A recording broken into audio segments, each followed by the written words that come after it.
days a lot of people are talking about the knowledge you need to become a startup entrepreneur. Right. You know what I mean? And I think there's also a spiritual need as well. You know what I mean? Of course. Spiritual. Yeah, of course. Because when you're trying to be a startup, when you're trying to be an entrepreneur, actually I realized nobody knows what they're doing. And then slowly they're really, until they're actually getting into it and they do it every day, and then suddenly something clicks, Right. and then they start moving towards Right. that. What are we doing to help all our entrepreneurs get there faster? Well, without touching the spiritual bit yet, naturally, in Malaysia, we're quite blessed to some extent that there's just so many programs that is supporting entrepreneurs right now. To some extent, I tell people that we're so blessed that sometimes entrepreneurs get confused where they can go and to get the right support and so forth for it. But if I were to shift the angle of the question a little bit, and if we're talking to entrepreneurs per se, I think you've got to soul search a little bit. Why do you want to get into that particular business? That soul searching is important because while everyone kind of makes entrepreneurship very sexy, but it is actually going to be very challenging as you move through your journey. That's true. And maybe that's why you're talking about that spiritual aspect. Something to keep you. Something to keep you intact. And if you're there, and as cliche as it sounds, yes, everyone wants to make money in running a business, but my view is that if your primary goal is I want to make money and get my Audi or Ferrari or whatever it is through, the minute you face the first challenge, you'll probably derail from whatever your initial intent was. But if your initial intent is, I really want to solve this problem because I think it can really work and I can create the impact and all these things through, no matter what hurdle you face in your journey, you will come back and hold on to that particular cause that you started with. And cause doesn't have to be like, this really social kind of thing. That could be one, right?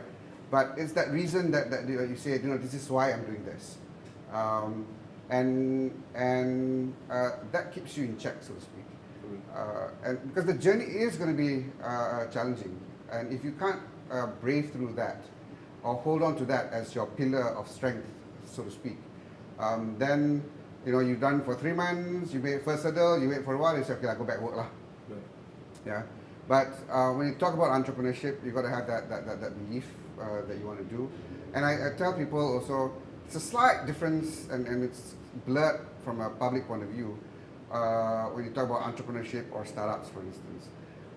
If you go by technical definitions, so to speak, we talk about startups, is always looking at things that's probably not done yet, and you need to actually test things out. If it's already out there and you're not trying to do anything different per se, then I would categorize it not so much from an entrepreneurship perspective, that you're doing business, you're a businessman. Nothing wrong with that, it's just that the mental mode is different. And when you go out to get support systems out there, it almost classifies indirectly within those two contexts.